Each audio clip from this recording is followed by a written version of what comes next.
Oi, sou Aparecida, tenho mais de 7 anos que estou na cadeira de roda, necessitando de cirurgia para voltar a andar. Eu tenho um filho autista que precisa muito de mim, então a luta foi muito grande durante 6 anos, lutando, correndo atrás de cirurgias. Nunca desisti de viver, nunca desisti dos meus direitos. Então chegou um ponto que eu não tinha mais quem eu procurar ajuda. E eu pedi para Deus, falei, Senhor, coloca anjos no meu caminho, um anjo que não desiste de mim, anjo que não desiste da minha situação. E foi quando encontrei a advogada e ela tomou frente do meu caso, levou em frente. E a luta que eu tive durante 6 anos, que não consegui, ela conseguiu em menos de 15 dias. A juíza decidiu que eu iria fazer a cirurgia e no dia 18 de janeiro deste ano, o médico fez o pedido da primeira prótese do quadril direito. Dia 10 de junho fiz a primeira cirurgia e a próxima cirurgia do quadril esquerdo está já programado para fazer nos próximos meses e depois dos dois joelhos. A esperança renasceu. Hoje eu tenho esperança que vou voltar a andar. Um dia eu vou andar de mãos dadas com meu filho na rua. Só gratidão. Agradeço por tudo. Muito obrigada.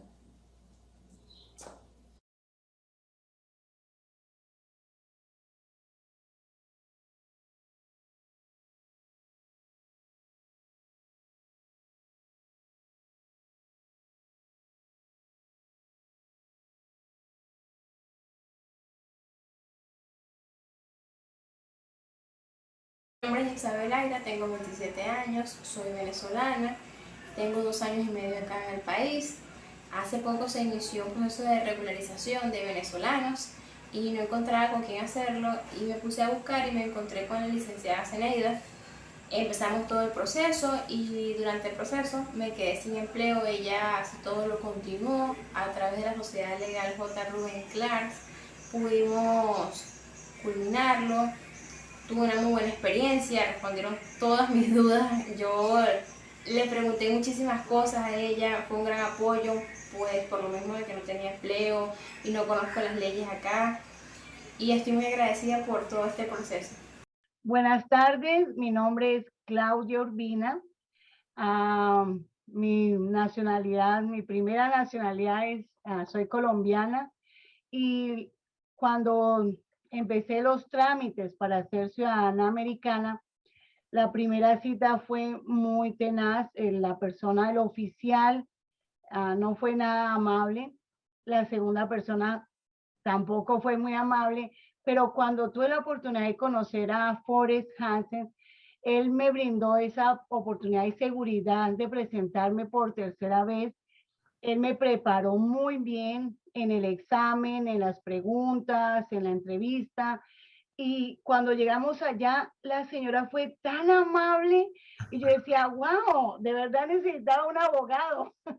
Es muy importante. Aprendí y entendí que necesitamos de una persona como un representante, en este caso un abogado, para que nuestra entrevista hubiera sido mejor. Y pude pasar el examen gracias a Forrest, gracias a la dedicación y la disponibilidad de servicio como abogado. Y la verdad, gracias una vez más por eso y ahora soy ciudadana americana.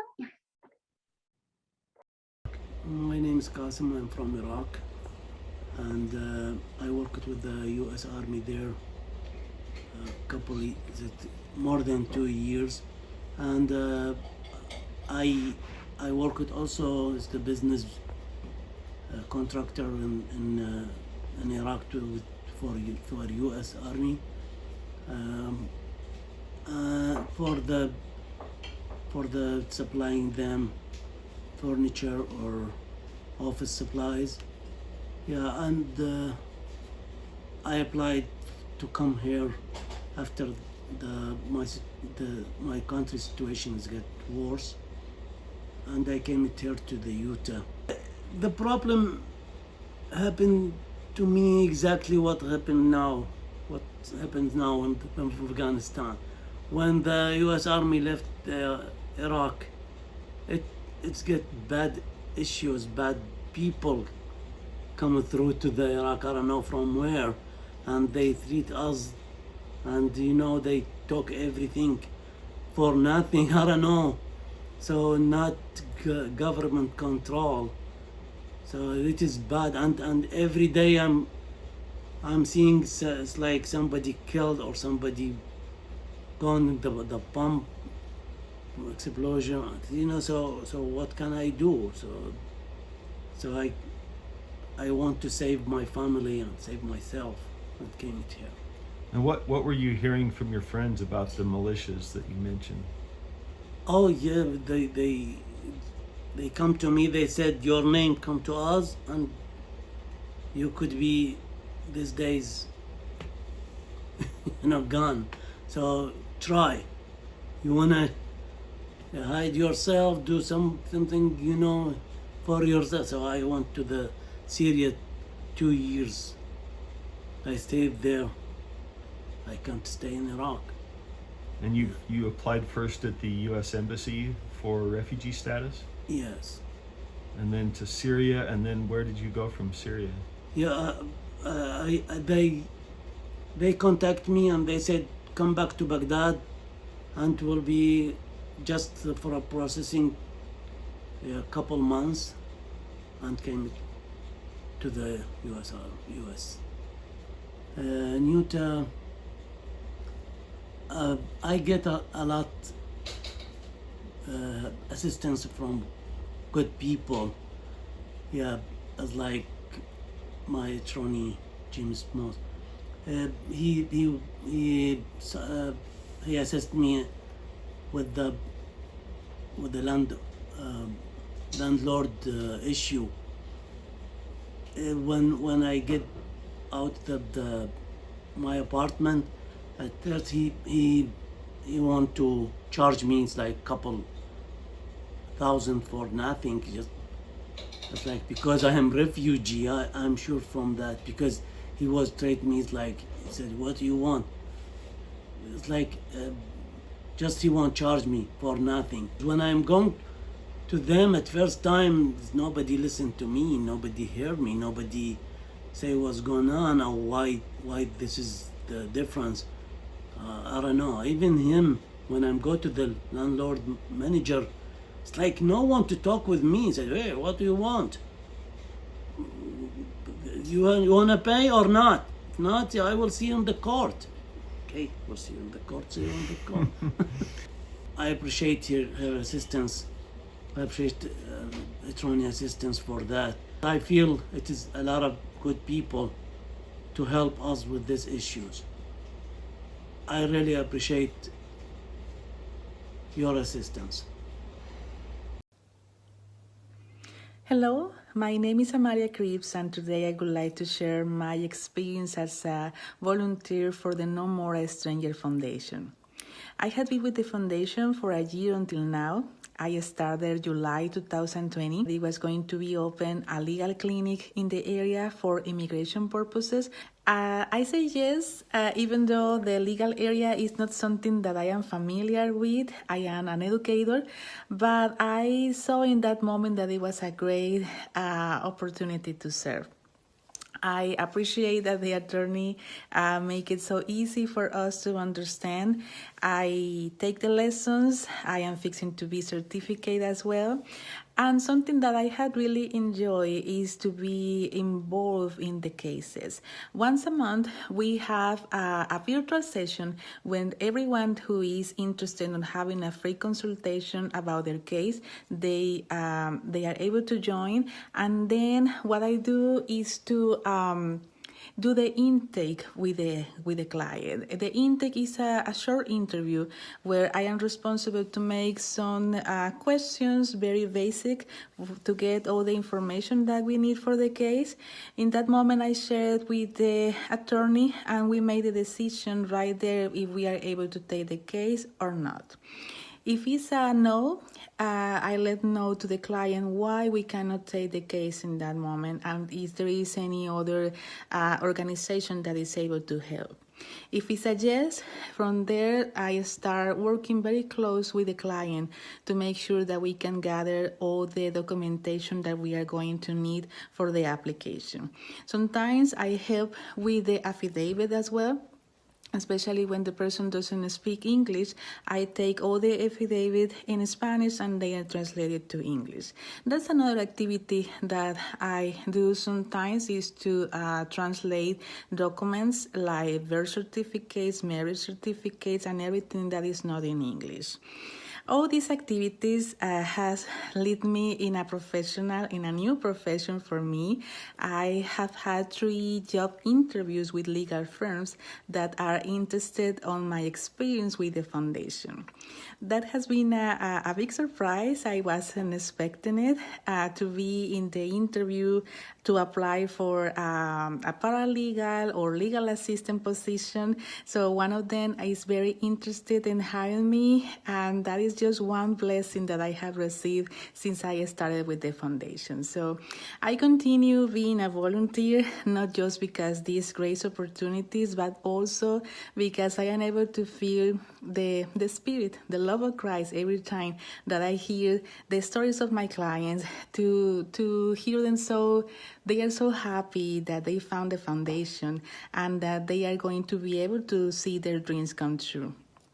I am very glad to be part of something like this. So I encourage to everyone who would like to be part of something that is going to change the life of so many people that you don't even know, but that is a great feeling to carry on, to know that you are making a great contribution to the life of someone else.